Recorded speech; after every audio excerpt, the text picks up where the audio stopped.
Oi, pessoal, tudo bem? Gente, essa é a nossa sétima aula das duas disciplinas, né, de programação para web e desenvolvimento de software para web. Essa disciplina, gente. Nessa disciplina, não, perdão.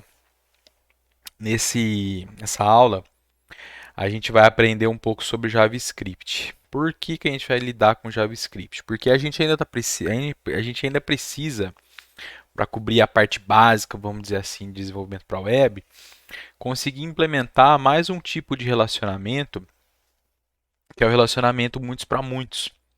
A gente até agora implementou os CRUDs, né, para entidades que não têm amarração com as outras, não tem ninguém amarrada nela, né? E a gente já que não tem relacionamento para ela, mas a gente já implementou também relacionamento quando a gente sai a chave primária de uma tabela e entra como chave estrangeira na segunda, que é o relacionamento um para muitos ou muitos para um. É, Só que ainda falta a gente ver o muitos para muitos, que é normalmente onde todos os cadastros vão se juntar para resolver o problema normalmente da empresa de alguma coisa. Então, o que a gente vai fazer no próximo capítulo é pegar aquele nosso sisteminha de cadastro de cidade, estado e cliente e aumentar ele para ser um sistema de venda. Depois vocês vão replicar a mesma ideia para o sistema de DVDs, que vai virar um sistema de locadora mesmo, que vocês vão poder alugar DVD, Blu-ray, etc. Tá? Só que antes, a gente precisa aprender a lidar um pouco com JavaScript. Então, nesse capítulo da apostila do livro, perdão, a gente vai fazer justamente isso, tá? Então, eu já tenho o projeto pronto aqui. A ideia não é ensinar a criar o projeto inteiro. Eu só vou implementar quase do zero o exemplo 10, que é um exemplo de simulação, tá? Os outros exemplos eu vou mostrar o código e eu vou explicando o que acontece. Inclusive, perdão, estou bem cansado hoje. No livro, é, tudo isso é explicado em detalhe, tá? Como criar o projeto, como configurar, como colocar biblioteca, enfim, tudo. O que a gente vai precisar aqui no nosso projeto, né? Vou destacar o principal. A gente vai precisar do index.jsp, certo? O código dele já eu falo. E a gente vai precisar de três classes. Isso é logo a primeira coisa e vai precisar de um arquivo CSS também. Isso são as primeiras coisas que é descrito no livro, tá? No início do capítulo. Então a gente vai ter uma classe com a pessoa, que é um POJO, um Plain Old Java Object ou um Value Object. É uma classe só para servir para guardar dado, tá? Então o dado de uma pessoa, que vai ter nome, data de nascimento e salário. Gets e sets. Só isso, nada do outro mundo aqui. E dois servlets. O primeiro chama calcula tabuada servlet, o outro chama listagem pessoas servlet. O calcula tabuada servlet ele vai estar mapeado para barra calcular tabuada, então a partir da raiz do projeto, a partir do contexto, eu tenho calcular tabuado, eu acesso ele. O que ele espera? Ele espera um inteiro como parâmetro, um parâmetro chamado número. Se entrar outra coisa no lugar, a gente não está tratando isso, porque isso aqui é só um exemplo para a gente ver as coisas funcionando. Tá bom? Então, o que tem de novidade aqui? Esse servlet agora, ele não vai fazer alguma coisa e redirecionar para outra página. Ele vai fazer alguma coisa e ele próprio vai gerar conteúdo para alguém consumir.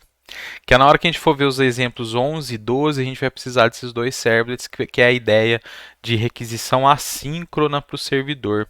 O servidor vai fazer alguma coisa e vai retornar para o cliente. É o Ajax, né? O famoso Ajax, né? Que hoje em dia eu ouvi falar que estão chamando de jQuery, assim. Falei, entendi. Totalmente absurdo, né? Umas coisas que vão acontecer. jQuery é uma biblioteca que, inclusive, a gente vai dar uma olhada, uma biblioteca JavaScript, tá? Enfim, é... então, nessa linha, a gente está falando que esse servlet, quando ele retornar, quando ele fizer o processo dele, ele vai gerar texto puro, codificado com o TF8, é coisa que a gente está fazendo costumeiramente. Vai criar um string builder aqui, poderia ser a própria string, porque como isso aqui vai rodar só 10 vezes, não teria problema ir concatenando a string, gerando strings novas. Pega o número que está vindo do request, converte para inteiro e guarda a variável número. Faz um for de 0 até 10, inclusive, e faz a tabuada desse número, certo? Então vai mostrar um número vezes um número igual a um número, que é o quê? O número que está entrando vezes o i é igual ao número vezes i. Então, entrou 5. Então, 5 vezes 0 igual a 0. 5 vezes 1 igual a 1.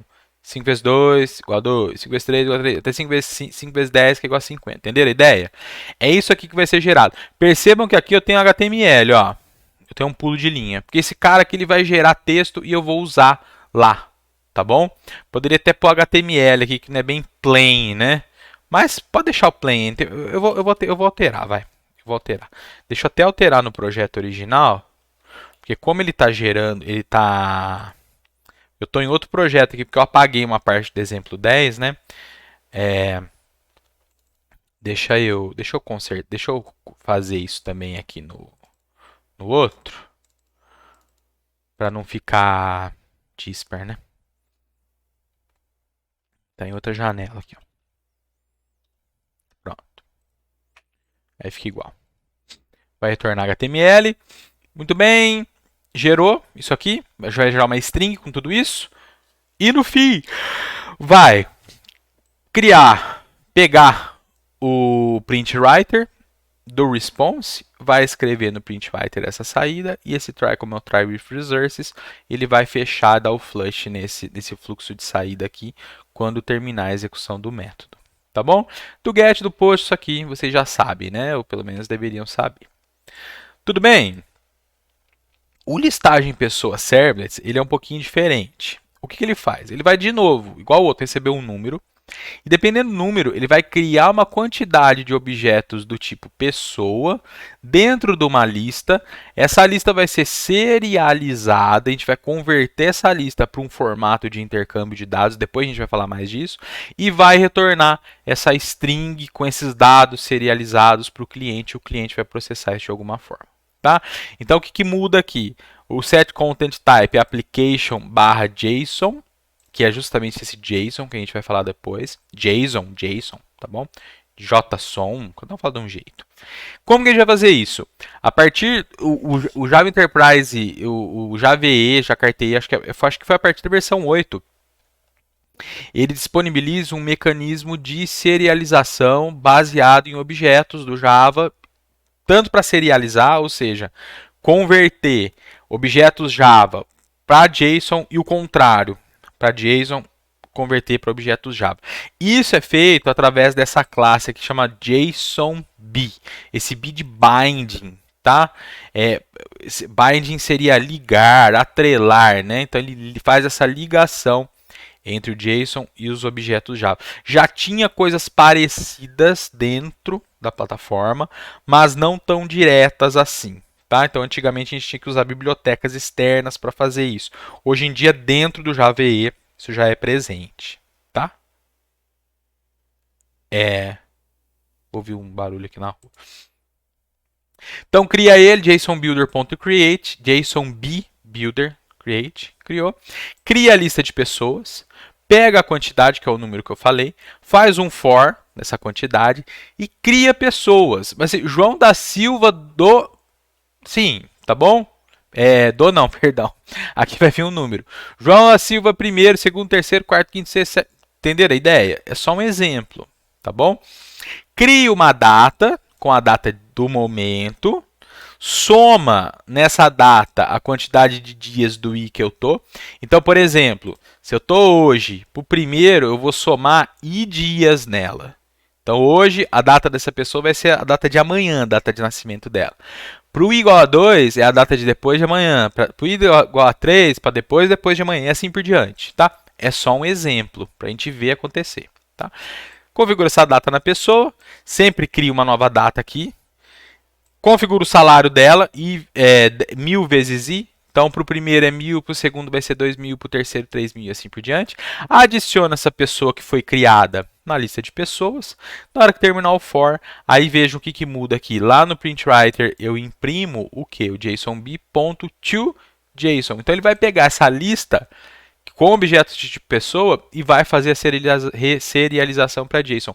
Ele vai gerar uma sintaxe, que depois a gente vai ver, indicando num array com os objetos pessoa dentro dele e retornando para o cliente. Depois a gente pode até ver isso aí acontecendo no navegador, tá certo? A gente vai ver o que o usuário veria, mas a gente pode ver também o que acontece nos bastidores. Eu vou mostrar para vocês essas coisas, tá? O index.jsp é um arquivo que a gente está acostumado, tá? Acho que não tem nenhuma tag aqui que é novidade, talvez HR, que é só para fazer uma linha horizontal, né? Horizontal rule, né? Uma linha horizontal na página. A gente usou bastante div, eu não lembro se tinha usado anteriormente, que eu falo hoje em dia, né, gente? Porque eu venho lá das antigas, né? Primeira página web que eu escrevi foi em 1998, então tem bastante tempo aí, né? Então eu falo atualmente, porque de lá para cá mudou muita coisa. A gente organiza a página, o conteúdo, a estrutura usando muita div, né? Antigamente era muita tabela que se usava.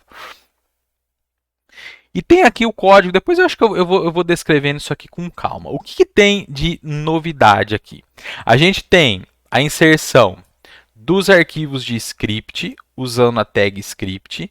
A primeira inserção é da biblioteca jQuery, que está no JS, libs, jQuery, jQuerymin.js, JS, tá? Eu falo inglês, vocês me desculpem, tá? Eu acho meio uma coisa meio boçal ficar misturando inglês com português, mas às vezes a gente mistura, mesmo não gostando e não querendo, né? E depois a inserção do exemplo 1, exemplo 2, exemplo 3, usando nossa variável aqui do escopo de página CP, que é o nosso context path, que a gente já aprendeu a fazer isso. Tá?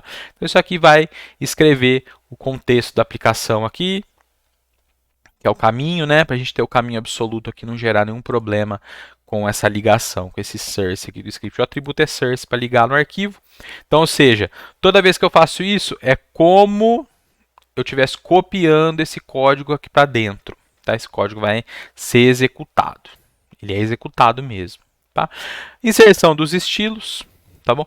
Tem algumas práticas que dizem que código JavaScript ele tem que ser inserido, na verdade, lá no fim da página, porque aí você já tem uma certa garantia, dependendo do que você está fazendo, que toda a página, todo o texto, o conteúdo textual da página já foi lido e já foi convertido dentro do navegador para a representação orientado a objetos, que vai representar a página, vai ser renderizado, que a gente vai falar depois, tá? Mas a gente vai colocar aqui em cima mesmo, porque no nosso caso a gente não vai ter problema nenhum com isso, e é o que acontece normalmente com todo mundo coloca os scripts aqui em cima. E depois vem a página em si, tá? Eu vou mostrar ela aqui, olha o conteúdo dela como que é. Vou até atualizar aqui. Eu tenho vários botões, um para cada exemplo. Então, exemplo 1, 2, 3, 4, 5, 6, 7, 8 é o que está aqui dentro com esses 6 botões. 9 é o que está aqui dentro. 10 é o que está aqui dentro, que é a simulação do Canvas, a gente já vai ver. E o 11 e o 12 tem 2 botões para o 11 e 2 botões para o 12, que é a parte de requisição assíncrona e intercâmbio de dados. Tá? Então, a gente vai ver aqui, parte por parte. Vamos olhar esse primeiro botão aqui. O que tem nesse primeiro botão? Aquele primeiro botão está aqui. Certo? Então, ó, ele é um botão que, ao ser clicado, on click, cada tag tem um conjunto enorme de eventos que elas podem ouvir, que a gente fala, né? Então, que a gente pode, não é que a gente pode ouvir. Elas disparam esses eventos, mas quando a gente quer que um evento seja tratado, a gente precisa registrar um ouvinte de eventos ou um tratador de eventos, né? Então, em Java é chamado de ouvinte, event listener, né? Em outras linguagens é chamado de event handler, né? É o manipulador do evento, mas é a mesma coisa no final das contas, tá? A gente pode usar isso de forma intercambiada. Então, o atributo on das tags com alguma coisa à direita é um evento que essa tag gera quando a gente interage com o mouse ou acontece, não só com o mouse, só com o teclado, mas quando acontece alguma coisa ali dentro, quando a página é carregada, quando a página é descarregada, quando uma tag aparece, quando ela é removida, tá? E aqui a gente amarra com uma função em JavaScript. Onde que essa função tá? Ou ela está escrita em código JavaScript aqui dentro mesmo, dentro da tag script, abre script, fecha script e põe o código, ou está dentro de um arquivo. Para a gente seguir a lógica, o nosso exemplo 1 ele está dentro do exemplo 1.js. Então vejam, function executar exemplo 01, que recebe um evento, é esse mesmo nome aqui. O nome tem que ser igual, porque é ela que eu quero invocar. Então o que vai acontecer? Quando eu clicar no botão, essa função vai ser disparada. Esse código aqui vai rodar. Já vou explicar ele. Esse event aqui, eu sou obrigado a passar como parâmetro aqui no HTML. O que esse cara aqui vai ser? Aqui ele é essa palavrinha event mesmo. Aqui eu posso dar o nome que eu quiser. EVT ou próprio event. Aqui, na verdade, nesse exemplo, nem estou usando ele. Muitas vezes a gente nem vai usar o que está vindo aqui. Esse cara, ele encapsula os dados de quem disparou o evento. E, dependendo do evento, atributos específicos daquele evento. Então, por exemplo, se é um evento de teclado, através desse objeto você vai saber, por exemplo, que tecla que foi pressionada ou solta. Se é um evento de mouse, você vai saber em qual posição o cursor estava ali quando aquilo aconteceu. O cursor do mouse estava. Que botão do mouse que foi clicado. Tá? Foi o botão direito, foi o botão esquerdo. Entenderam a ideia? É isso. Aqui é o conteúdo que está dentro do botão. É o que está escrito aqui. Vamos aumentar um pouquinho aqui. Ó. É o que está aqui. Tudo bem? Então é isso. Na hora que eu clicar aqui, vai executar essa função.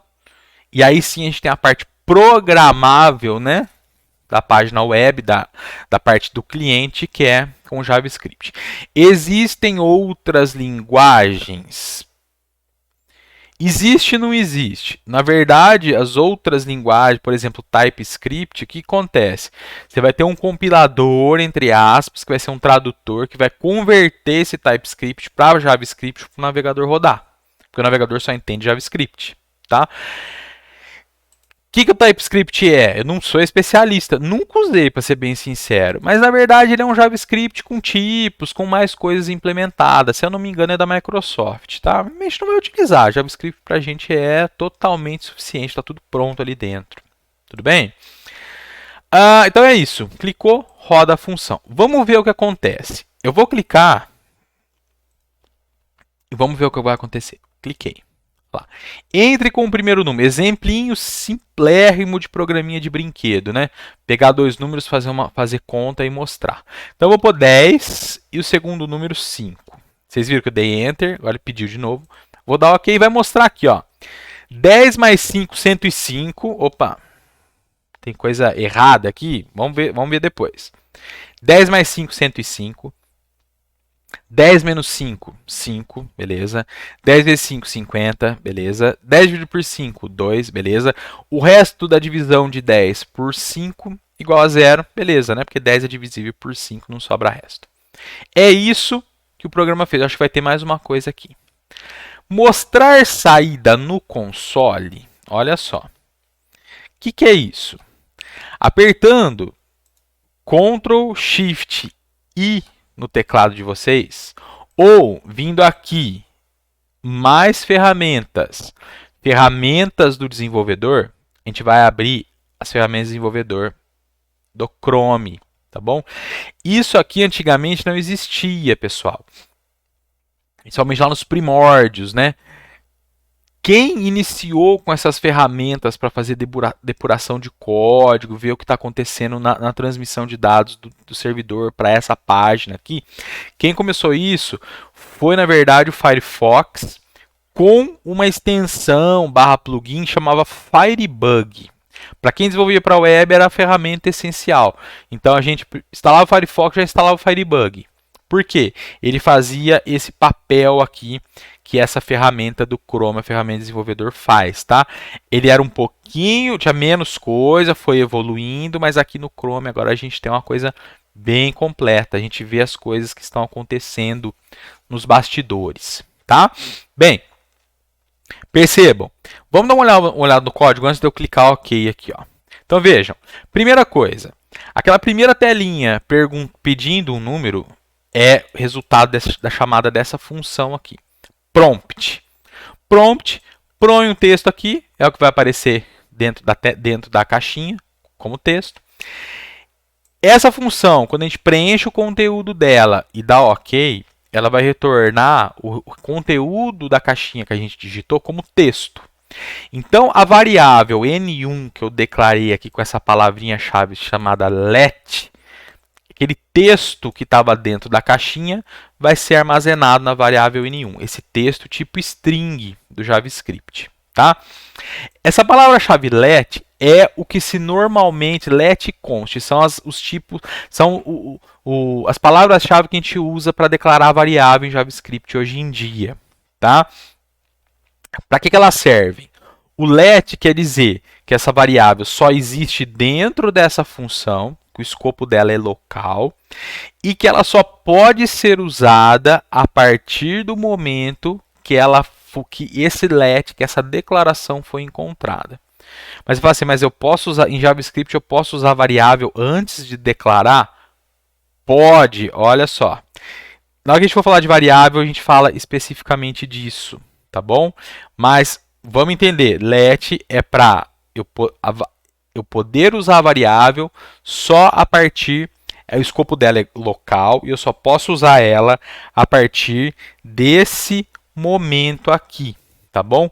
Um minutinho, gente.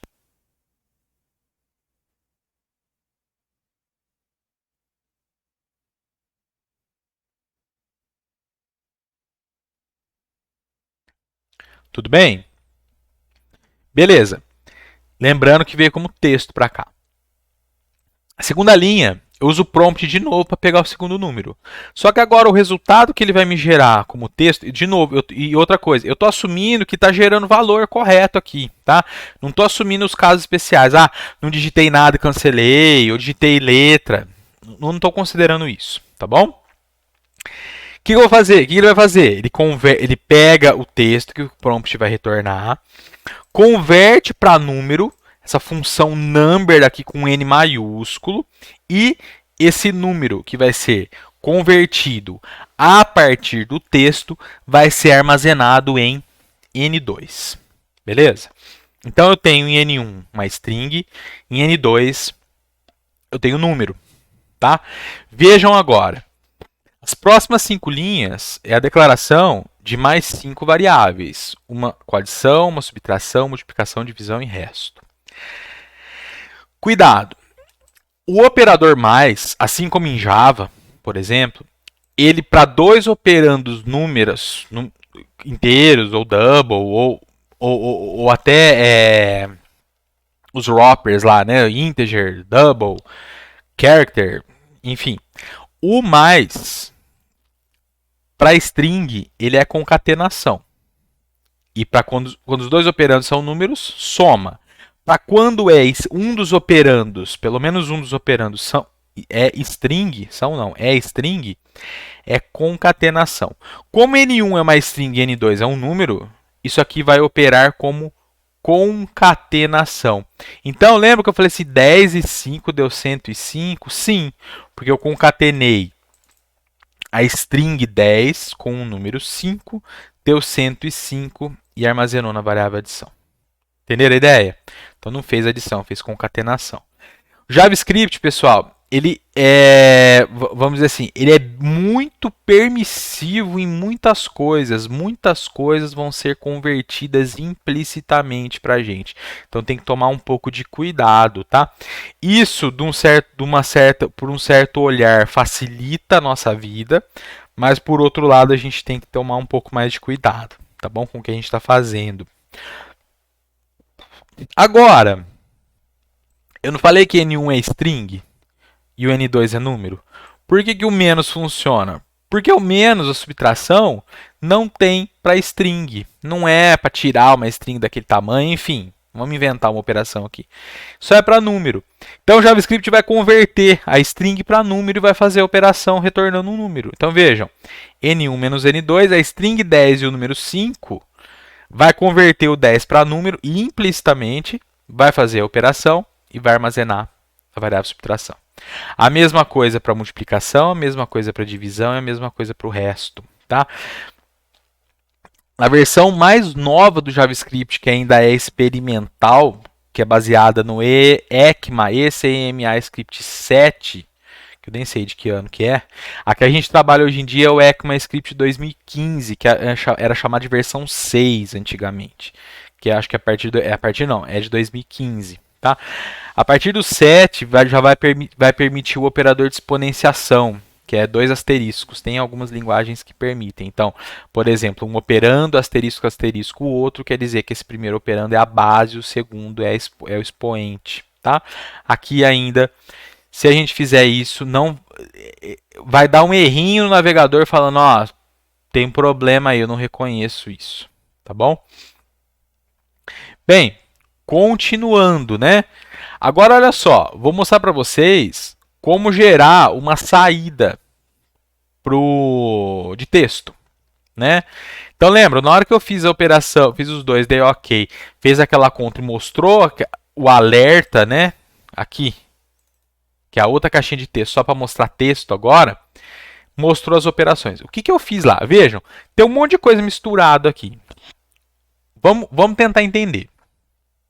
Vamos pegar esse aqui, que eu acho que é mais fácil. Eu poderia até ter começado por esse, mas eu comecei de outra forma. Mas tudo bem.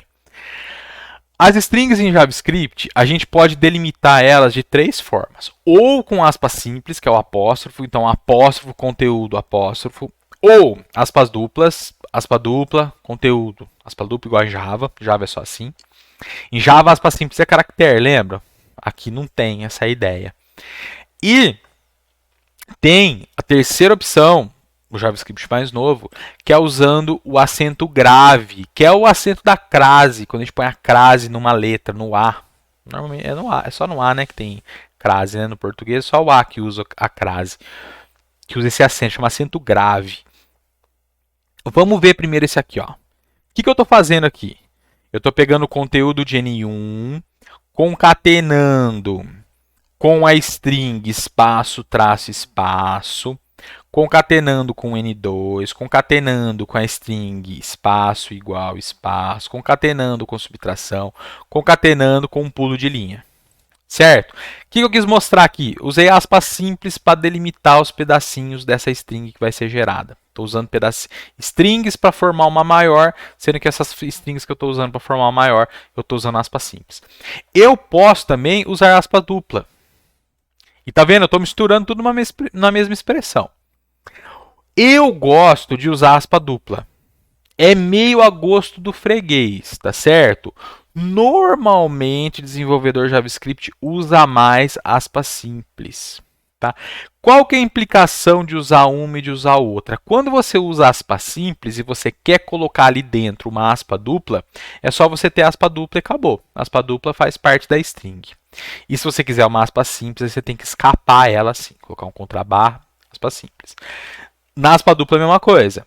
Se eu quiser uma aspa dupla, eu preciso escapar. Se eu quiser uma aspa simples, é só colocar ela. Ao contrário, né? Como às vezes se usa string em JavaScript para gerar código HTML, quer se manter aspa dupla sem precisar ficar colocando barra, então às vezes o preferencial mais fácil é usar aspa simples, tá? Mas é gosto freguês, tá bom? Não tem regra aqui não, tá? Agora, isso aqui tá entendido, né? Concatenação. O que é esse aqui com acento grave, que começou acento grave, fechou e tem aqui de novo? A partir do JavaScript 2015, que é baseado no ECMAScript 2015, a gente pode ter esse tipo de string, onde a gente pode interpolar dado dentro da string. O que é interpolar dado? Copiar dado lá para dentro para gerar uma string nova. Parecido com o que o printf faz. E vejam a notação. Vocês já conhecem essa notação aqui. É a notação da Expression Language do Java. Certo? Quem copiou de quem, não sei. Eu não sei se a EL copiou de alguém, para ser bem sincero. Entendeu o que eu estou querendo dizer? Então pode ser que a EL copiou de alguém, o JavaScript copiou da EL, ou copiou de quem foi copiado pela EL. Entendeu o que eu estou querendo dizer? Mas o importante, a notação é a mesma. Como que a gente faz? Cifrão, abre chave, e o que a gente quer que aparece nesse pedaço que seja substituído quando essa string for gerada. Eu tenho uma coisa muito mais enxuta aqui do que esses dois exemplos, concordam? Então, eu pego o primeiro valor, põe o sinal de mais, aqui é string, né? O segundo valor igual e o resultado da variável edição. A mesma coisa para as outras duas embaixo. Tudo bem? Tá entendido? E para mostrar o alerta. Então a gente viu o prompt para mostrar a telinha para ir preencher, o alerta para mostrar a telinha, a janelinha, o diálogo com o conteúdo, e agora o confirm. O confirm, quem quiser falar em inglês corretamente, se é que eu sei falar, né? Confirm, o que ele faz? Ele vai abrir esse tipo aqui de janela. Você coloca uma pergunta.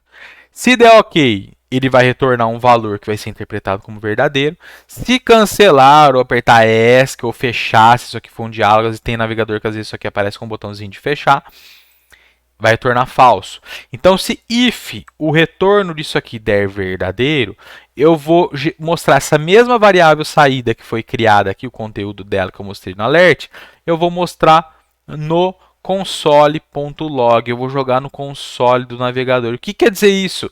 Eu preciso estar com a ferramenta desenvolvedor aberta, que vai me mostrar nessa parte aqui. Então, vou dar OK aqui. Olha lá. Isso aqui é erro porque eu mexi lá na outra coisa, tá bom, gente? Mas desconsiderem isso aqui, tá? 10 mais 5 menos 5, viram? É o mesmo resultado, tá bom? Deixa eu só tirar o que está gerando aquele erro ali, pessoal. O que eu mexi aqui que está reclamando também? Ah, tá.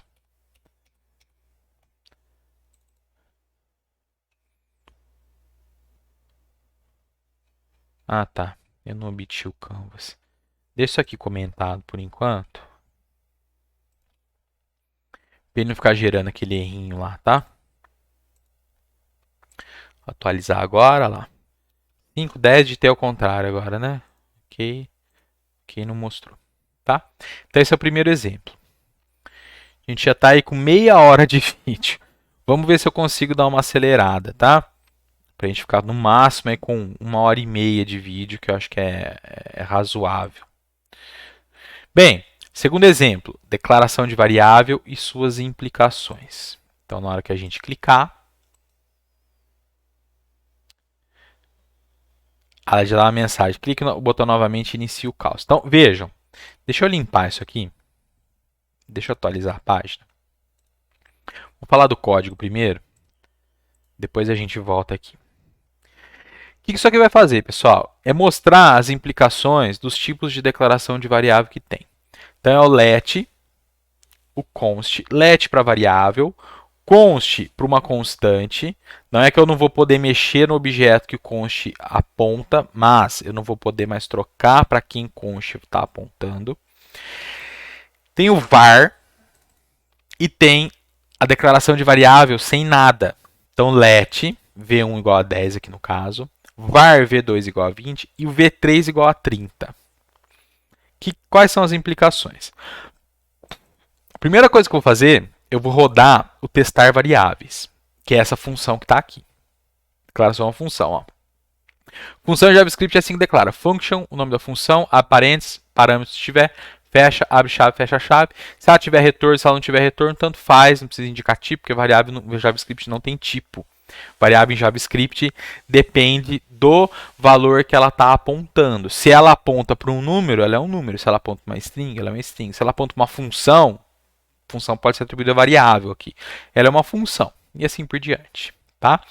O que eu faço nessa função aqui? Eu tento dar um log em V1. Só que V1 não existe nesse contexto aqui. Isso ele nem vai chegar aqui. Então isso aqui vai lançar uma exceção, é parecido com o try-catch do Java, só que aqui não tem tipo. É a exceção que vai ser capturada e vai dar uma mensagem, V1 não declarada. Mesma coisa para o V2. Aqui é V2. E a mesma coisa para o V3. Deixa eu já arrumar o código aqui também. Muita coisa a gente vai pegando, né?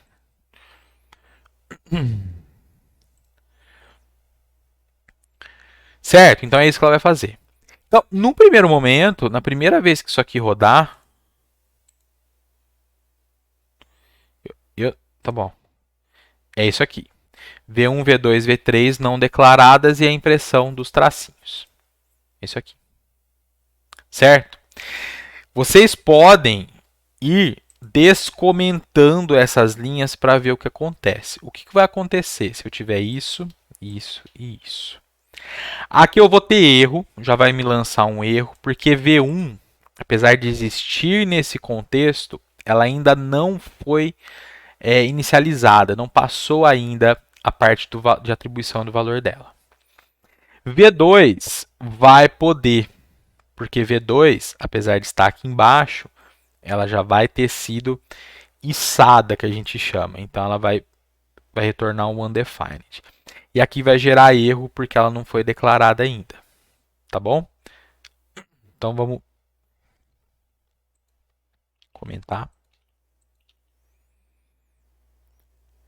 Console.log mostra. A partir desse momento, a minha variável V1 foi declarada. Quando eu declaro a variável com let, ela faz parte do escopo da função. Ela é de escopo local, essa função, ou ao escopo onde ela foi declarada, porque eu posso declarar fora de uma função, por exemplo, ou dentro de uma função que foi declarada dentro de uma função. Então ela só existe ali dentro. E eu só posso usar ela a partir desse momento. Só posso usar essa variável V1 a partir daqui. Só que aqui no testar variáveis, na hora que eu rodar, V1 não existe aqui dentro. Então vai continuar falando que V1 não foi declarada, tá? E esse console.log vai funcionar, porque vai imprimir o quê? Vai imprimir 10, tá bom? V2 vai funcionar, porque ela foi declarada como var, isso vai poder. E V3 não foi definida na primeira execução. Isso aqui vai continuar dando problema, tá? E imprime. Então vejam. De novo, as três não foram declaradas e se descomentar o console.log que vai acontecer o que está aqui na frente. var v2 igual a 20. Quando eu declaro uma variável com let, o escopo dela é local e eu só posso usar ela a partir do momento que ela foi declarada. Quando eu declaro com var, o escopo dentro de uma função, o escopo dela é local, é essa função, só que ela vai passar a valer undefined e eu posso usar ela na função em qualquer momento. Entenderam o que eu estou querendo dizer? A partir desse momento ela passa a valer 20, mas antes daqui ela está valendo undefined. Qualquer variável em JavaScript, pessoal, elas passam por um processo de hoisting, que chama, que é traduzir é elevar, içar. O que quer dizer isso? O interpretador passa no código e na hora que ele vai detectando que tem variáveis, essas variáveis elas passam a estar declaradas no início da função, antes das coisas da função começarem a acontecer. Tá? Então esse que é esse processo de hoisting. Isso pode gerar... Eu, sinceramente, eu nunca tive problema com isso. Tá? Mesmo não conhecendo muito esse comportamento antigamente, há 15 anos atrás. Nunca passei por isso. Mas pode ser que às vezes você... Pode ser até que eu tenha passado por algum problema e no final das contas eu entendi o que estava acontecendo. Tá? Eu não sou uma mente brilhante, não, pelo amor de Deus. Mas é bom entender esse comportamento, porque às vezes você acha que está acontecendo uma coisa estranha, você fala, o computador está fazendo errado. Não, o computador ele é determinístico, né? As linguagens a gente espera que elas sejam também. Então, você pode notar algum comportamento estranho, tá? Por causa desse hoist. Tudo bem? Então, V2 passa a ter o valor 20 a partir daqui, mas como ela foi içada e ela foi declarada como var, ela recebe undefined como valor. Let vai ser V1 vai ser içada também, só que ela não pode ser usada antes da declaração dela, tá bom? Mesmo ela tendo sido içada.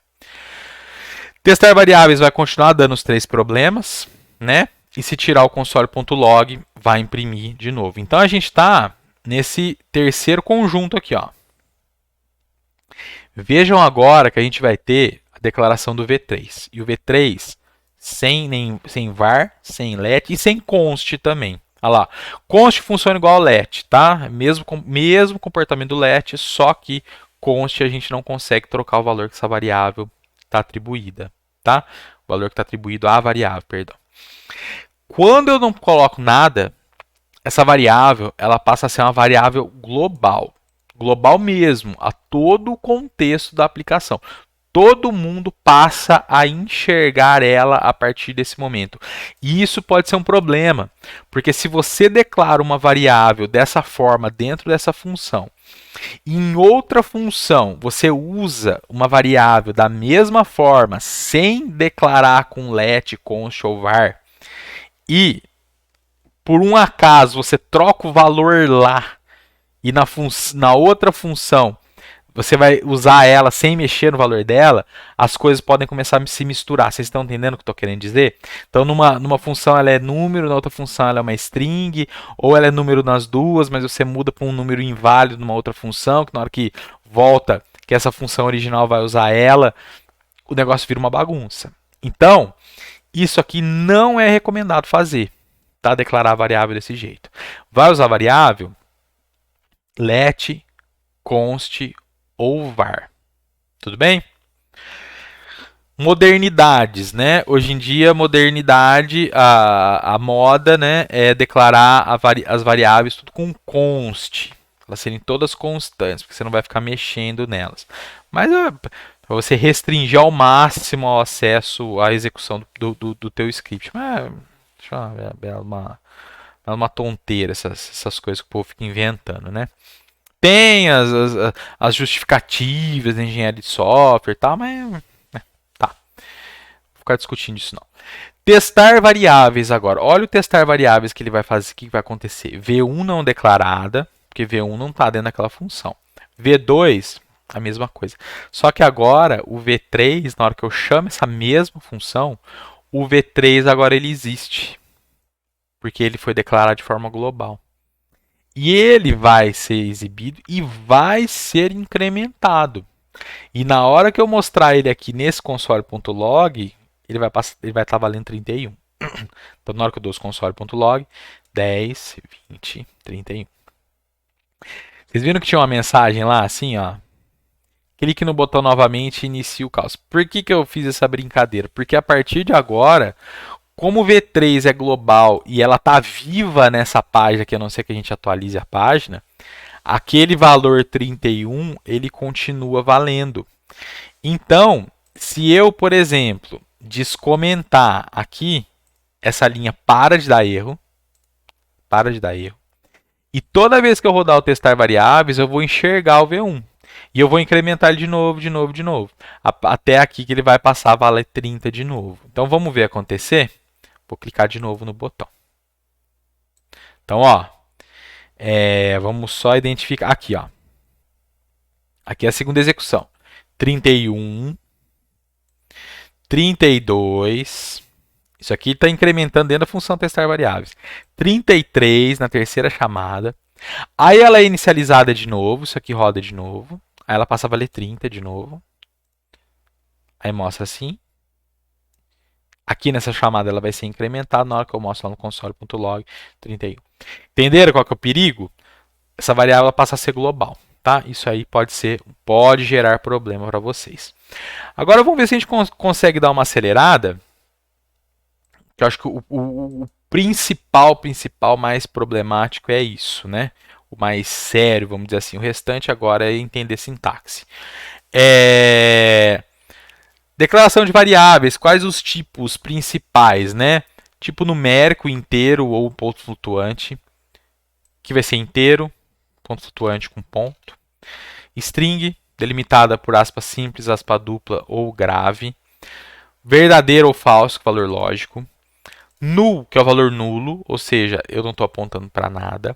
Undefined é outro valor especial, só que esse aqui é usado para indicar que essa variável ainda não foi atribuída nada a ela. Null é uma atribuição, é um valor nulo. Undefined é como se estivesse vazia, não foi definida ainda. Tá? Vazia, entre aspas, apontando para o lixo, como a gente diz lá em C. Né? Ah, tem lixo dentro dela. E none. None é outro tipo especial. None quer dizer not a number. É usado nas bibliotecas matemáticas e quando, por exemplo, você fizer uma divisão de inteiro por zero, vai gerar um none. None é not a number. Você não sabe o que é esse resultado. É um resultado indefinido. Tem um problema do none, problema entre aspas, é que Se você atribuir num para uma variável e atribuir num para uma outra variável, você tentar testar a igualdade dessas duas variáveis, vai dar falso. Tem que ter uma construção específica para comparar. Tá? Isso aqui é raro usar, mas às vezes aparece. Zero, o falso, lógico, né? O null e o undefined são avaliados como falsos se eles estiverem dentro de um if. Tá? Então vejam, if um número valendo zero não vai entrar aqui. Outra observação, é raro, mas é possível e eu já vi. Não pôr ponto e vírgula no fim das linhas. O NetBeans está avisando aqui que não tem. Tá lá, expected semicolon, mas não é obrigatório. Mas a gente põe, tá bom? Boa prática. Aqui vai entrar, porque V1 é diferente de zero, vai entrar aqui, vai mostrar aqui sim no console. Operador de igualdade e operador de identidade. O NetBeans ele vai ficar reclamando, isso já desde 2008 ele faz isso. É um ano que eu lembro exatamente que isso aqui já acontecia. Ele avisa que provavelmente você tá, ao invés de usar igual, igual, você quer usar um igual, igual, igual. Qual que é a diferença? O operador igual, igual em JavaScript, ele é o operador de igualdade. Ele verifica se o valor dos dois operandos ele é igual. Só que essa verificação ele vai converter um dos lados para ficar compatível para a comparação e então testar. Então, por exemplo, V1 e V2. V1 vale é o número 2. E V2 é a string com o 2 dentro. Isso aqui vai dar verdadeiro. Olha lá, como assim? Como que entrou aqui? Porque ele vai converter um dos operandos para ficar compatível na comparação e vai aí testar a igualdade. Então ele iguala o valor. Quando você quer fazer uma comparação bem restritiva, e é o que normalmente a gente faz, mas às vezes você pode usar isso aqui também, não tem problema, mas normalmente o que a gente faz é usar o operador de identidade. O que o operador de identidade faz? Ele verifica se o tipo das duas variáveis é igual. Se não for igual, ele nem continua. Ah, o tipo é igual. Aí ele vai verificar se o valor é igual, sem fazer conversão. Tá certo? Isso é chamado de operador de identidade. E existe a contrapartida na parte da diferença. Então tem o operador de desigualdade, que vai verificar se os valores, vai haver conversão, vai verificar se os valores são diferentes. E o operador de não identidade, que é esse aqui, que ele vai verificar se o tipo é diferente e se o valor é diferente. Tudo bem? Tem que casar os dois. V3 vai entrar, porque acho que ele é true. V4 não entra porque ele é null. V5 não entra porque ele é undefined. E V6 ele não entra porque ele é none.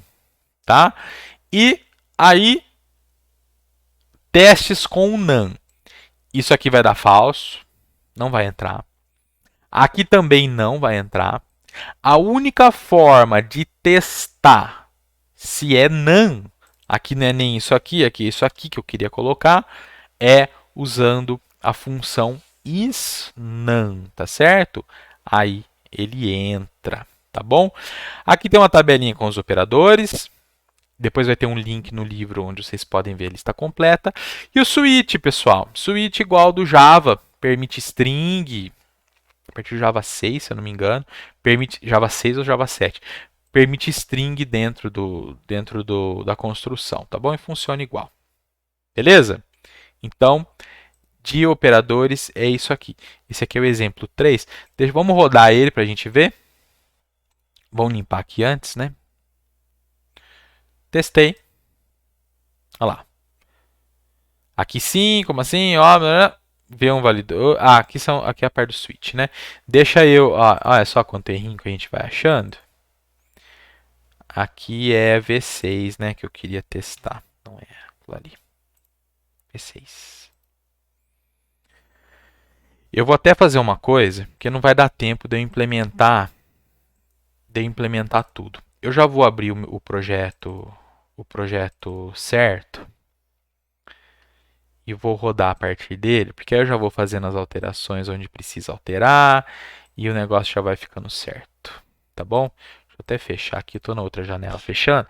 E a parte da simulação eu explico rapidinho para vocês, está bem explicadinho no livro também, então não vai ter problema, tá? Então deixa eu rodar aqui de novo. Deixa eu só fazer uma coisa aqui antes, para não ter problema. Deixa eu dar um deploy aqui.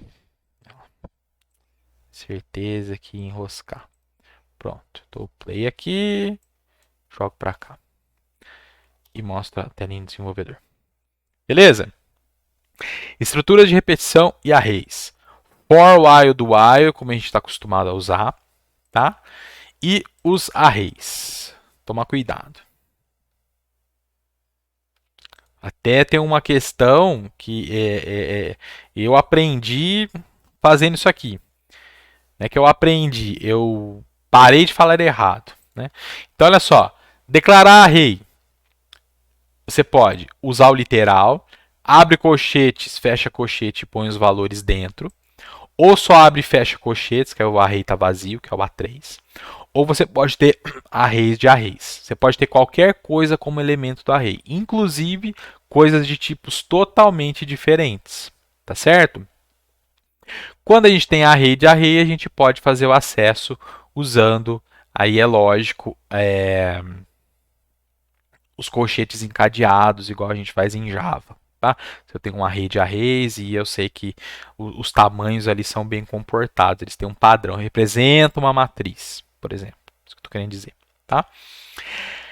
Então, A1 tem 4 elementos, 1, 2, 3, 4. O A2 tem 2 elementos, que é um array de 2 posições e o outro array de 2 posições. O primeiro com 1, 2, o segundo com 3, 4. O terceiro é um array vazio.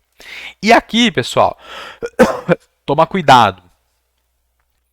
A3, dentro do colchetes, alguma coisa igual, isso aqui eu não estou armazenando coisa no array. Isso aqui não está em posições do array. Isso aqui não está na posição A do array, isso aqui não está na posição B do array, não está na posição C do array, nem na posição D do array. Isso aqui são propriedades que eu estou inserindo no objeto que eu estou criando. A linguagem JavaScript é uma linguagem, ela é de prototipagem, ela é uma linguagem orientada à prototipação. O que quer dizer isso? Não existe classe, só existe objeto. E os objetos, eles são modificáveis em tempo de execução. Então você pode sobrescrever propriedades, você pode trocar o método, a implementação de um método, você pode colocar coisa nova dentro do objeto, e é o que está acontecendo aqui. Só que isso aqui, e eu erroneamente achava que era isso, dá a impressão que eu estou usando o array como se fosse um array associativo, como uma tabela de símbolos lá de estrutura de dados, onde eu associo uma chave com um valor. E na verdade essa chave, esse valor, é do objeto. A chave é uma propriedade do objeto e o valor é o que está associado a ela, mas não de um array associativo em si. Entenderam o que eu estou querendo dizer? Tanto é que, na hora que a gente pegar o tamanho desse array, vai retornar zero, porque eu não inseri elementos nele, eu modifiquei as propriedades do objeto que ele está apontando. Daquele objeto em si, daquela instância, né? De todo mundo não. Tá? Então, os arrays, eles não têm tamanho fixo, igual em Java, igual em C. Eles podem crescer e diminuir como se fosse uma lista encadeada. Tá? Dependendo, a implementação internamente não importa. Tá? Igual uma lista encadeada. Ou uma lista, vamos dizer assim, né? Porque pode ser encadeado, pode ser implementado com array, enfim. Métodos principais dos arrays para lidar com os elementos deles, né? Push, pop, unshift, shift, splice. Push, empilhar, coloca. Pop, remove, insere e remove do fim. Unshift, shift, insere e remove do início. E splice, remove de uma posição fornecida. Depois, pessoal, vai ter o link da documentação, vocês vão dar uma olhada na documentação como que usa. Mas não é nada do outro mundo, tá?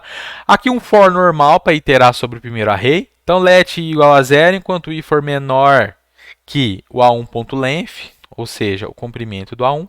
Eu incremento o i e mostro no console o que eu tenho naquela posição. Certo? Vamos ver isso aqui acontecer? Então esse aqui é o primeiro. Isso aqui.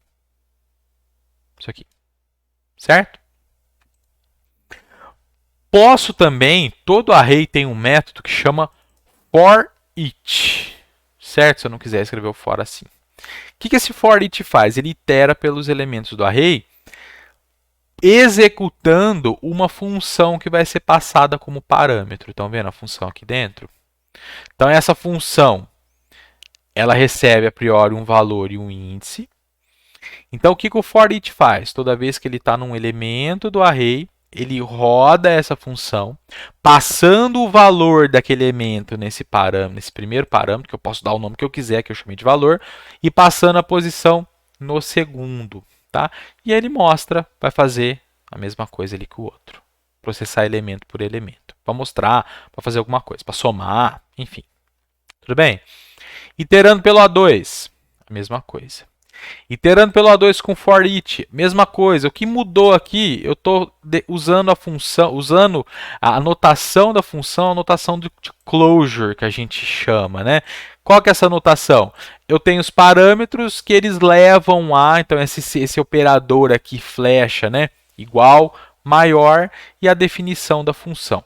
Existem algumas coisas que a gente pode fazer para diminuir a quantidade de código quando a gente está fazendo isso aqui. Tá? Se essa função é uma função que espera um retorno e ela tiver só uma instrução, essa instrução que vai ser executada no final ela vai ser a instrução de retorno. Você não precisa pôr um return explicitamente, se for o caso, uma função precisa fazer isso. Se a função não tem parâmetro, você pode simplesmente fazer assim. Se ela tem um parâmetro só, você pode fazer assim. Tá? Isso aqui é considerado uma função. É um atalho para essa definição aqui.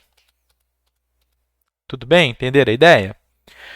Aqui vai fazer a mesma coisa. Percorrer o A2. Então, o A2 tá aqui a primeira vez.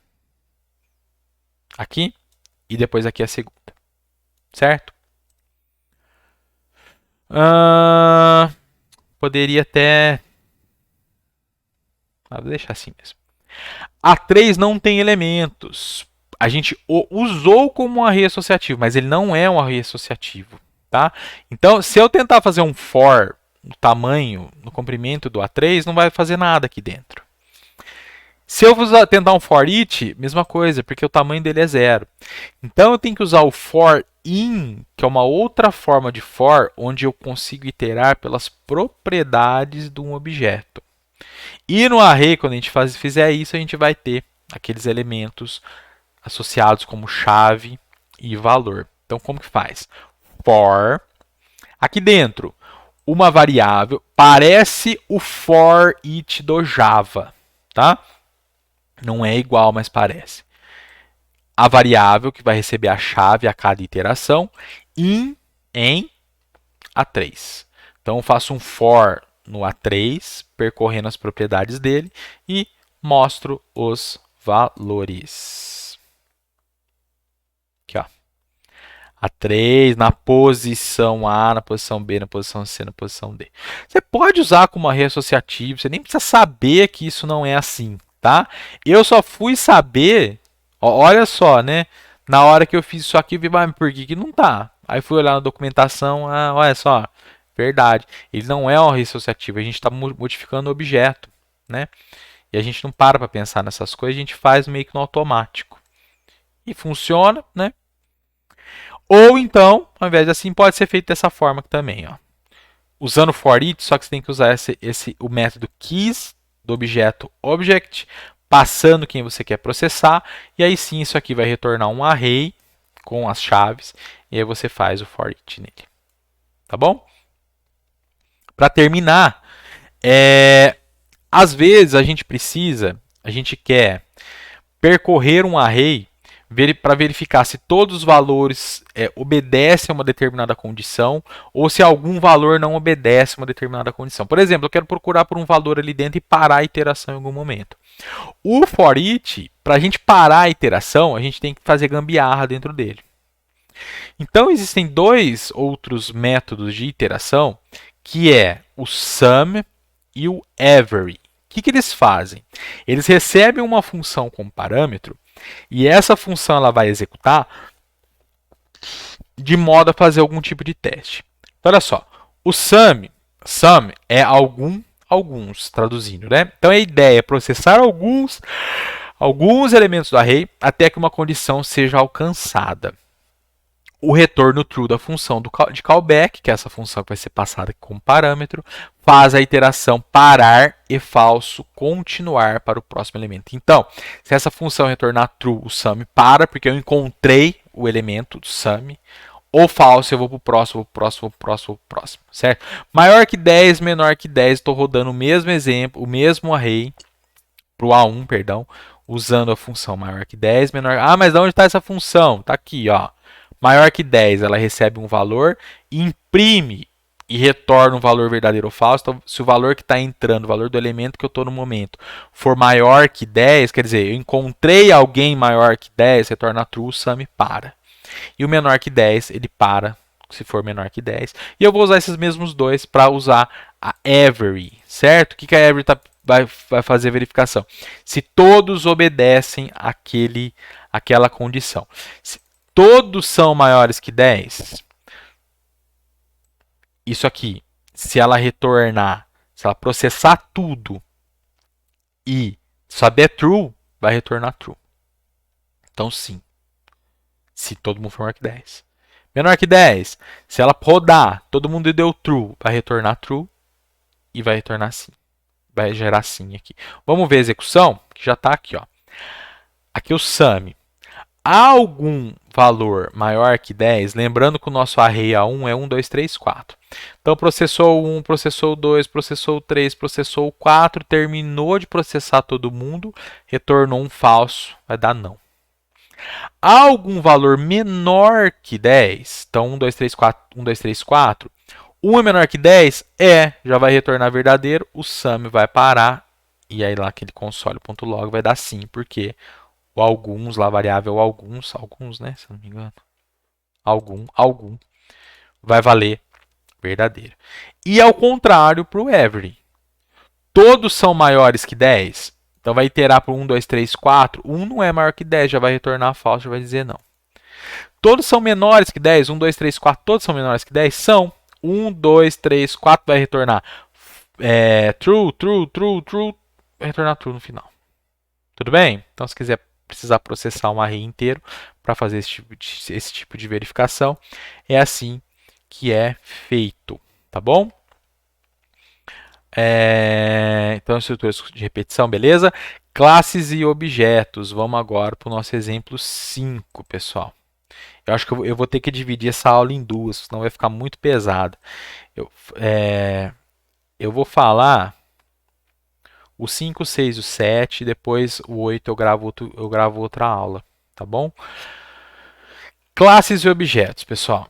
Classe entre aspas, tá? Porque existe essa construção de classe em JavaScript, mas no final das contas isso aqui na verdade vai virar uma função para criar um objeto de um tipo específico, tá? Porque não tem classe em JavaScript, tá bom? JavaScript é uma linguagem que não tem classe. Se eu estiver falando alguma besteira, vocês podem me corrigir, tá certo? Mas até onde eu sei, até onde eu pesquisei, e eu sei isso desde comecei a mexer com essas coisas há muito tempo atrás, JavaScript não tem classe, tá? Mas a gente consegue ter uma construção análoga. Então, classe forma, uma forma geométrica. Já dei esse exemplo para vocês mais de uma vez em outras disciplinas. Construtor, tem o x inicial, x inicial, x inicial, y inicial, x final, y final. E tem uma função calcular área. Classe retângulo, se eu quiser herdar de forma extends, igual em Java, extends forma, e o calcular área.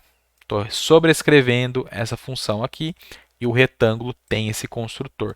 Se eu quiser criar um retângulo, um new retângulo e passar 4 valores, vai rodar isso aqui. Círculo a mesma coisa. Círculo eu quero um construtor novo, porque o círculo eu quero ter x centro, y centro e raio. E aí na hora que eu chamo o construtor da superclasse, eu sou obrigado a fazer isso. X centro e y centro vão inicializar x in, y in. E 0 e 0 para os outros dois que a gente não vai utilizar. E o raio agora, que é atributo desse objeto. Uma coisa que eu esqueci de falar. Só pode ter um construtor. As propriedades do objeto que a gente define quando o construtor rodar, a gente não declara aqui como variável, a gente põe this ponto. o nome, this é o objeto corrente e o nome da propriedade. Mas professor, mas se eu quiser ter mais de um construtor para eu ter parâmetros variáveis, você não precisa. Você pode tratar tudo aqui, porque, por exemplo, se você rodar o construtor de forma e passar só os dois primeiros, os outros dois eles vão entrar como undefined. Então é só você verificar, entrou como undefined, faz alguma coisa, tá bom?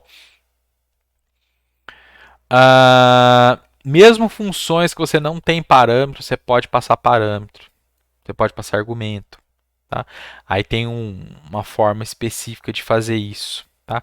Mas enfim, não vamos ficar entrando em detalhes dessas coisas mais crípticas da linguagem, não. Tá? E aqui a gente vai instanciar. Cria um retângulo novo com x in y in x fim y fim 0, 0, 10, 20. Cria um círculo novo com 5 e 10 no centro e 10 de raio. E cria um objeto genérico usando essa sintaxe de inicializador de objeto. Ele não tem um tipo, o tipo dele é objeto mesmo. Tá? Então, olha, let o igual, abre chave, isso aqui é uma sintaxe específica para isso, abre chave, fecha chave. As propriedades do objeto vêm com o nome dela, dois pontos, e aí vem o valor, certo?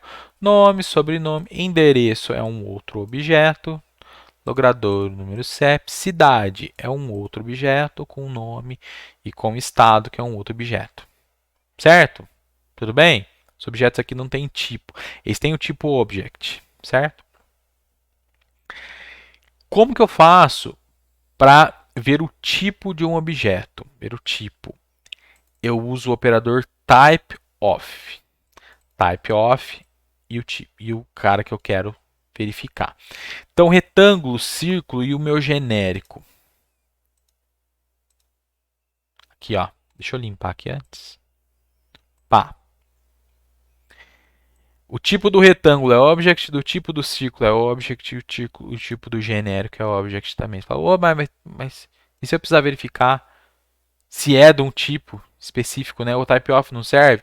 Não, você vai usar o instance of. Então, são instâncias de R é uma instância de object, R é instância de forma, R é instância de retângulo, R é instância de círculo. Isso aqui é o mesmo para os três. Vamos ver o que acontece? Retângulo é um objeto? Sim. Ele é uma forma? Sim, porque ele estende de forma. Ele é um retângulo? Óbvio. Ele é um círculo? Não. Círculo é um objeto? É. Ele é uma forma? É. Ele é um retângulo? Não é um retângulo. Mas ele é um círculo. E o genérico? Ele é um objeto e ele não é uma forma, não é um retângulo, não é um círculo. Acho que dá para entender isso, né? Às vezes a gente quer verificar, tá, pessoal? Às vezes precisa esse tipo de construção, tá?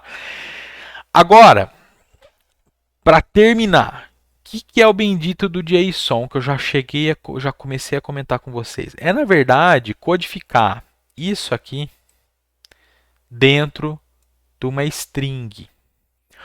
Basicamente, o que você vai fazer? Para simplificar, o nome das propriedades no JSON ele precisa estar entre aspas. Essa é a diferença principal. Então, as chaves continuam atuando como chave, colchete continua atuando como colchete, tá? Basicamente, o nome das propriedades, os atributos, dos campos do objeto, ele tem que estar entre aspas dupla ou aspas simples, se você estiver codificando isso aqui com aspa dupla. Tá? Aqui é um lugar onde aspas simples é bom utilizar. Entendeu o que eu estou querendo dizer? Então, propriedade nome com o valor string Maria, propriedade peso, tá vendo que aqui não tem aspas, porque isso aqui é o valor 52,5. Tudo bem? Só que isso aqui é uma string, não é um objeto. Então, o servidor pode gerar essa string e mandar para o cliente. Compacta ela, como é texto, vai vir compactado super pequenininho. O navegador vê que está chegando um string de dado que é compactado, recebe, descompacta, isso de forma transparente. Depois eu vou até ensinar para vocês como configurar. Para ser bem sincero, eu não sei se o Glassfish isso é automático, no Tomcat não é. É para você configurar para que ele compacte os recursos antes de fazer a transmissão na rede. Né? Então, assim, a gente tem um ganho muito alto, né, de economia no tráfego de dado. Enfim, vamos lá. Como que eu converto essa string para objeto? JSON, tudo em maiúsculo, ponto parse. Então ele vai fazer o parsing disso aqui, criar um objeto JavaScript e vai atribuir aqui. Aí eu posso usar normalmente. Se eu quiser fazer o inverso, JSON.stringify o objeto que eu quero converter. Então eu quero pegar esse cara aqui e transformar ele em objeto. Em string, perdão. Codificado em JSON. Se eu quiser uma coisa bonitinha, pretty print, passa esse parâmetro aqui, eu acabei esquecendo para que serve. Tem que criar uma documentação. Tem documentação, tem link para documentação disso aqui depois para vocês, tá? Esse 4 aqui é a indentação que é para ser utilizada na hora de mostrar isso aqui bonitinho. E a gente joga na tela todas essas coisas. Vamos dar uma olhada? Então, retângulo. Quando eu jogo um objeto inteiro, olha que legal. A ferramenta desenvolvedor já deixa eu expandir, ver o que tem ver o que tem dentro dele. Prototype, pessoal, é de quem ele está herdando. O prototype de forma é o object, certo? E ainda tem um outro protótipo aqui no final das contas, tá? A gente não vai entrar nesse tipo de coisa. O protótipo, acho que é bom falar. O protótipo de um objeto é como se fosse o esqueleto por trás dele, que todo objeto que for daquele tipo e for criado vai ter em comum, certo? Então, se por exemplo eu quiser alterar como alguma coisa interna do objeto funciona e a partir daquele momento todo objeto daquele tipo tem aquele comportamento igual, eu tenho que alterar o protótipo daquilo lá. Então é o nome do objeto, ponto prototype, ponto nome do que eu quero alterar. Tá? É normal utilizar? Não, é mais se você estiver implementando biblioteca, se você estiver implementando alguma coisa que vá precisar lidar com os dados do objeto de uma forma um pouco mais automática, tá? Então, assim, é importante saber como funciona tudo, mas é raro usar, tá? Então, é mais para os experts mesmo que vão implementar alguma coisa de mais baixo nível, entre aspas, tá? Então, mostra o retângulo, mostra uma propriedade dele, que é a área, na verdade, calcular a área. Troca o valor inicial do retângulo e dá para ter set e get nos objetos também, tá? Tem sintaxe específica, eu acabei não colocando. Troca o xin, mostra e calcula a área. O xin dele mudou, a área mudou.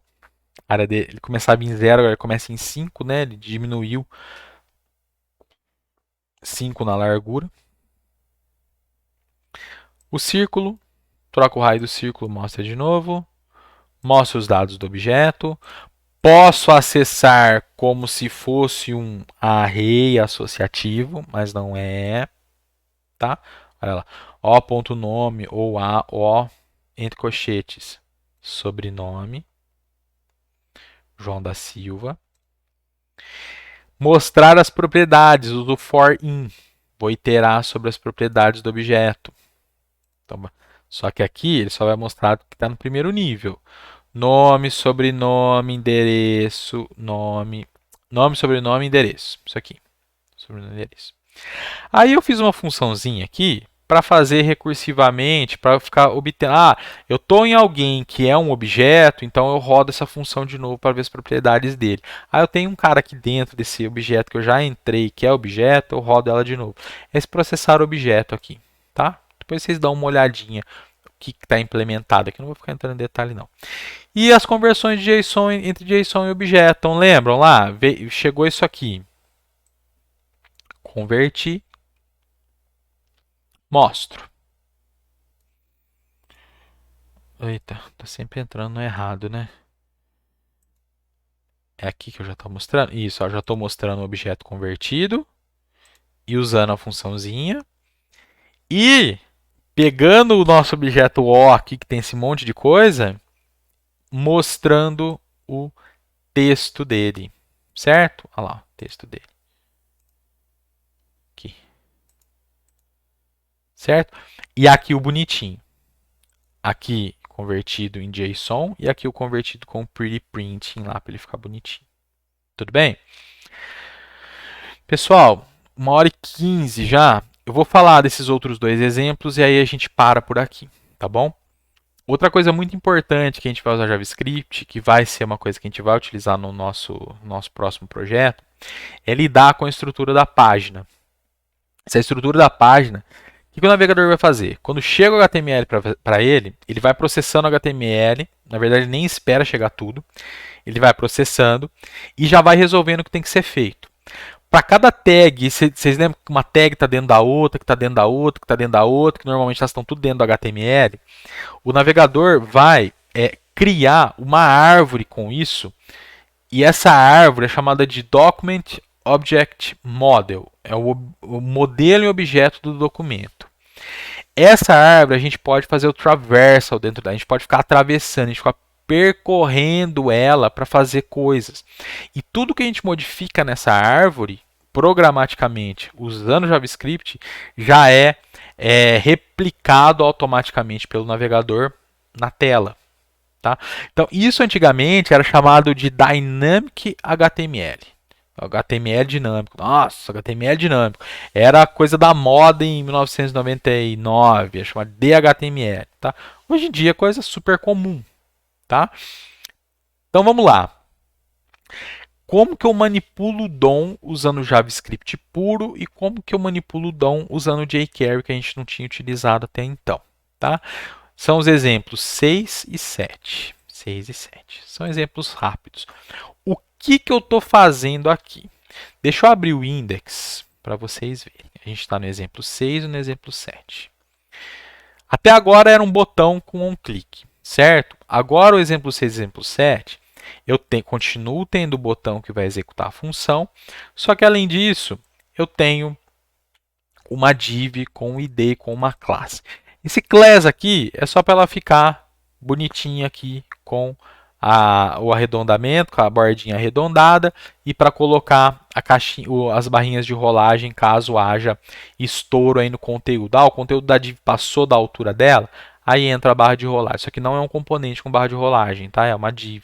Se você enxergar a div como componente, tudo bem, mas não é um componente de texto, tá?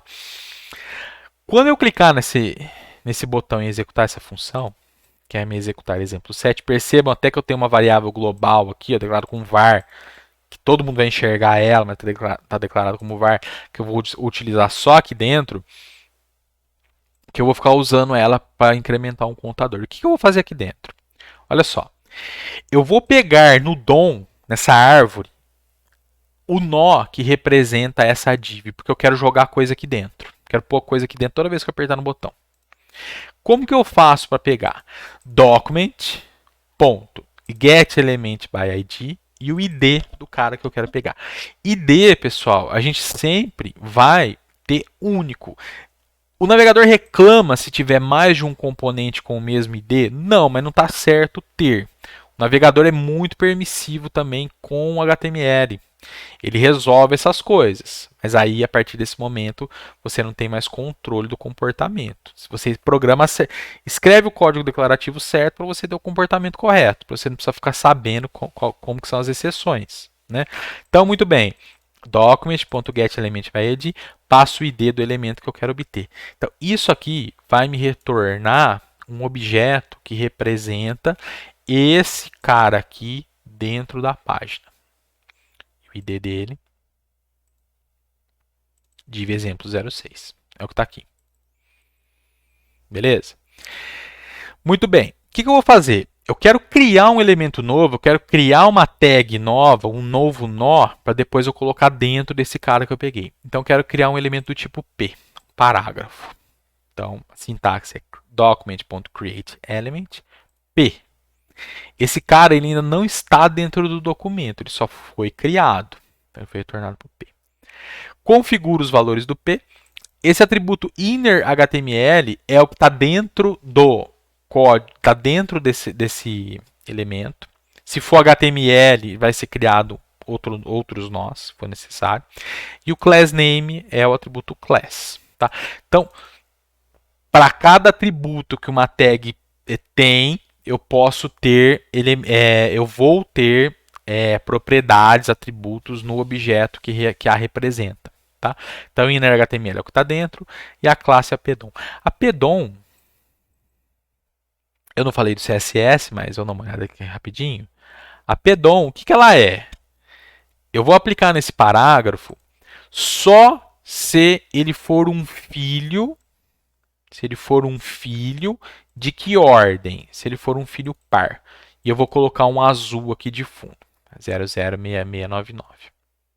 Isso aqui é azul, que é um azul mais escuro, né? GB. Tem um componente vermelho aqui.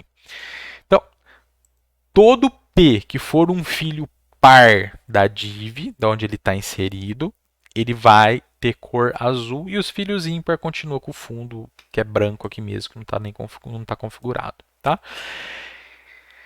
Criei o P, configurei o P, peguei a div aqui e agora adiciono na div, div.append P. Vamos ver? Cliquei, JS puro contador 1, que é o inner HTML dele. Aqui eu já incrementei meu contador, começou valendo 1, passa a valer 2. Na hora que eu colocar de novo, o segundo com fundo azul, vem do CSS. O terceiro é ímpar, o quarto é par, o quinto é ímpar, o sexto é par. E assim por diante. E aqui o comportamento que eu falei para vocês, estourou a largura da div, que é aquela está fixa, uma quantidade de pixels, eu tenho esse comportamento de ter barra de rolagem, é a mesma coisa na horizontal. CSS depois, vocês veem como faz isso aqui. Todas as divs exemplos, elas têm a borda preta, largura 2 pixels, sólida, tem aquela cantinha arredondado, altura de 300 pixels, largura de 600. Isso aqui não é muito recomendado fazer, ainda mais hoje em dia que a gente tem que desenvolver site para celular, né? A gente tem que ser um site responsivo, né? Tem até um outro termo agora que se usa. Mas aqui a gente, de novo, a gente está aprendendo o conceito, né? E aqui os dois casos, né? Overflow, eu vou ter o scroll e o overflow style, aí eu tenho que pôr o scroll bar, tá? Para aparecer a barrinha e para funcionar. Senão, o texto ele escapa aqui. Vai ter essa borda e ele vai embora para baixo, tá? Ela fica fixa no lugar, só que ela não expande. Tem comportamento para ela expandir também, tá? Usando jQuery, a mesma coisa, agora usando a biblioteca jQuery. Não dá muita diferença, tá? Mas dá um pouco. Primeira diferença. Sempre que eu for usar o jQuery, eu inicio a chamada com um cifrão. Esse cifrão, ele é um apelido para a função jQuery. Então, eu poderia fazer só isso aqui, ó. jQuery. Isso aqui funciona também, tá? Vamos só salvar aqui, só para eu não... Pra vocês verem que eu não estou falando besteira. Se eu tiver, eu já me corrijo. Olha lá, continua funcionando, tá? Volta aqui o jeito que estava. Tudo bem? É um atalho. A jQuery ela é construída principalmente nessa ideia de usar seletor do CSS. Então você tem a função jQuery que você passa aqui uma string aqui dentro com a sintaxe de seletor do CSS e ela vai te retornar os elementos que casarem com isso aqui. Então, como eu quero pegar aquela div que tem id, div exemplo 07, eu uso a sintaxe de seletor de identificador que é iniciando com o cerquilho. Então, isso aqui vai me retornar aquela div, tá bom? Crio o novo P, aqui é mais enxuto, estão vendo? jQuery, põe o conteúdo aqui dentro, sem sintaxe de seletor. Ela vai saber que é para criar um novo nó desse tipo. E aqui mesmo eu já posso fazer esse encadeamento de métodos para configurar. HTML é o correspondente ao inner HTML lá do JavaScript puro. Aí eu vou colocar o conteúdo, que é análogo ao outro também, só para ser jQuery e um contador específico dela que está aqui. E o add class, que é a mesma classe. E adiciona na div, o mesmo método. Tá? Então, usando jQuery, a mesma coisa acontece. Tudo bem? Então perceba, a gente está construindo elementos, a gente está colocando coisa nova no documento. Pode tirar? Pode. Pode mover ele de lugar? Pode. Dá para fazer uma infinidade de coisas. E é isso que vai permitir que a nossa página seja dinamicamente alterada para a gente ter um cadastro num formulário mais sofisticado, para a gente poder fazer o que a gente precisa. Tudo bem? Entenderam a ideia? Então, pessoal, eu vou parar essa parte da aula aqui, porque se eu for continuar, a gente vai para 3 horas aí fácil. e depois eu vou explicar então do exemplo 8 ao exemplo 12. Tudo bem? Então acho que é isso. Valeu aí, falou e até mais.